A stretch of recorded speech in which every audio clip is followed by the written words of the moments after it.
আসসালামু আলাইকুম এভরিওয়ান। তো আজকে নতুনদের জন্য খুবই এক গুরুত্বপূর্ণ একটা ভিডিও নিয়ে আইলাম। আশা করি সবাই ভিডিওটা একটু ধৈর্য সহকারে দেখবেন। আমরা যারা যারা নতুন সবাই কন্টেন্ট মনিটাইজেশন পাইছি সবার জন্য অভিনন্দন এবং ভালোবাসা রইলো। আর আমরা কন্টেন্ট মনিটাইজেশন পাওয়ার পরে কোন কোন ভুলগুলা করতেছি বা কোন কোন ভুলগুলা করা যাবে না সেই বিষয় নিয়ে কিছু কথা বলবো। তো আমরা নতুনরা অনেকে দেখতেছি যে ভিডিও ছাড়লে ইনকাম হইতেছে না।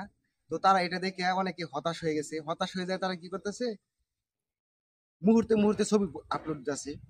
একটা বিষয় চিন্তা করতে হইব যে আপনি যত ঘন ঘন ছবি আপলোড দিবেন সবাই কিন্তু আপনার ছবিগুলো দেখবো না, সবাই আপনার ছবিগুলো ঠেলা মারবো। ঠেলা মারার কারণে পরবর্তী আপনার ভিডিওগুলো তার সামনে যাইবো না। এটা নিয়ে আমি আগে একটা ভিডিও করছিলাম। তো এই জন্য চিন্তা করতে হইব যে ছবিগুলা খুব কম আপলোড দিতে হইব, আপনাদের ভিডিওর প্রতি ফোকাস দিতে হইব। আর আরেকটা বিষয় হলো কি, আমি অনেকেরই দেখতেছি যে কি করে একটা ভিডিও আপলোড দেওয়ার পরে কিছুক্ষণ পরেই আধা ঘন্টা যাইতে পারে না, ভিডিও আপলোড দেওয়ার পরে তারা সাথে সাথে একটা ছবি আপলোড করে দেয়।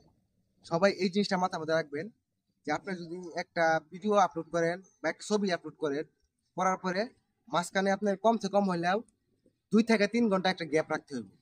আপনি যদি গ্যাপ না রাখেন তাহলে দেখা গেছে যে একটা ছবি আপলোড করার পরে যদি একটা ভিডিও আপলোড করেন বা একটা ভিডিও আপলোড করার পরে যদি ছবি আপলোড করেন, দেখা গেছে যে ফেসবুকে আপনার কোনটা উপরে দিব, ছবিটা দিব না ভিডিওটা এই সামনে দিব। ভিডিওটা যদি আগে দেন দেখা গেছে ছবিটা নিচে পড়ে যায়, বা ছবিটা আগে দিলে ভিডিওটা নিচে পড়ে যায়। তো এই জন্য আমাদের এই জিনিসটা মাথায় রাখতে হইব যে যে কোনো একটা কিছু আপলোড দিলে পরবর্তী মাঝখানে 2-3 ঘন্টা একটা গ্যাপ রাখতে হইব। রাখিয়া পরবর্তী দিতে হইব আপনার নেক্সট পোস্ট আর কি। আর আরেকটা বিষয় হলো যে কন্টেন্ট মনিটাইজেশন পাওয়ার পরে আপনারা একটা জিনিস খেয়াল করবেন, আপনাদের ভিডিওগুলা কমসে কম হইলেও 15 সেকেন্ডের উপরে দেওয়ার চেষ্টা করবেন। অনেকে আছে যে 10-12 সেকেন্ড দেয়। দেখা গেছে যে আমরা আমাদের ভিডিওটা যদি 15 সেকেন্ডের উপরেও, তাহলে দেখা গেছে ফেসবুকে কিন্তু আমাদের ভিডিওর মধ্যে একটা অ্যাড শো করতে পারবে। আপনি যদি ভিডিওটা যদি 10 সেকেন্ড বা 8 সেকেন্ড বা 5 সেকেন্ড এরকম দেন, আগে কিন্তু ছোট ভিডিও ভিউ হইতো বেশি বা ভাইরাল হইতো বেশি। কিন্তু একটা জিনিস চিন্তা করবেন, আপনি যে ভিডিওটা আপলোড দিলেন, দেওয়ার পরে আপনার ওই ভিডিওটার মধ্যে ফেসবুক কিন্তু একটা অ্যাড দিব, ওই অ্যাড থেকে কিন্তু আপনার ইনকামটা হবে।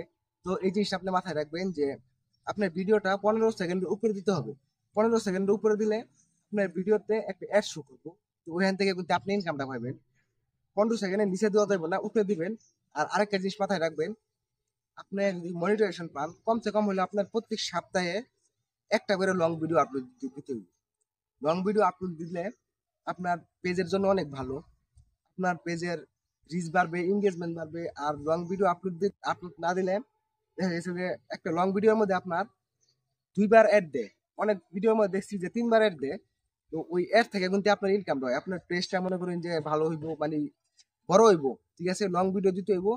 আর একটা বিষয় হলো, লং ভিডিও দিলে সবসময় চিন্তা করবেন যে লং ভিডিও গুলা যেন একটু ভালো হয়, যাতে মানুষ যাতে সম্পূর্ণ ভিডিওটা দেখে।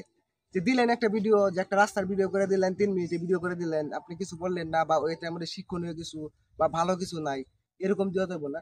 চিন্তা করবেন যে একটা ভালো কিছু দেওয়ার জন্য যেন অডিয়েন্সরা যেন একটু ধৈর্য সহকারে যেন আপনার ভিডিওটা দেখে, তাহলে কিন্তু আপনার জন্য অনেক ভালো হবে। যাই হোক, জানি না আপনাদেরকে কতটুকু বুঝাইতে পারছি। তো সবাই এইভাবে আমার পাশে থাকবেন, আশা করি আপনাদেরকে নতুন নতুন আরো কিছু নিয়ে আসবো। সম্পূর্ণ ভিডিও দেখার জন্য অনেক অনেক ধন্যবাদ। সবাই ভালো থাকবেন, সুস্থ থাকবেন। আসসালামু আলাইকুম।